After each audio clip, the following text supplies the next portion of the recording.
ஒரு 12ஆம் வகுப்பு படிக்கும் மாணவன். காலை நேரம். அவன் ஸ்கூலுக்கு போகிறான். ஆனா அவன் முகத்துல ஒரு பெரிய சோகம். அதை பார்த்த ஒரு தாத்தா, "ஏன் தம்பி சோகமா இருக்க?" என்று கேட்டார். அவன் சொன்னான், "தாத்தா, என் லேப்டாப் ஆற்றுல விழுந்துருச்சு. அதை தேட போறேன். ஸ்கூல்ல திட்டுவாங்க, வீட்டிலவும் திட்டுவாங்க."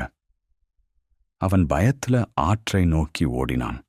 அவன் மனதார வேண்டிக் கொண்டான், "என் லேப்டாப்பை திருப்பி கொடுங்க." அப்பொழுது ஒரு தெய்வம் அவன் முன் தோன்றியது. முதலில் ஒரு ஆப்பிள் லேப்டாப்பை காட்டி, "இது உன்னுடையதா?" என்றது. அவன் சொன்னான், "இல்லை."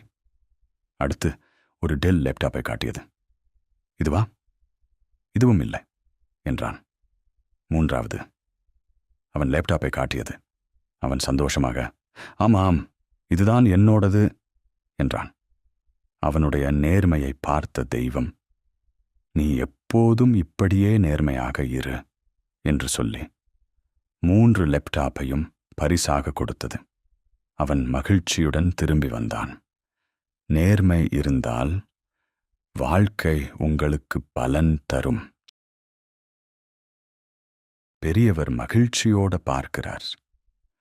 அவரோட பழைய நினைவுகளை பார்க்கிறார். எனக்கும் இப்படிதான் 3 கோடாலி கிடைச்சது என்னோட இளமை காலத்திலே. இப்போ இவங்களுக்கு லேப்டாப்.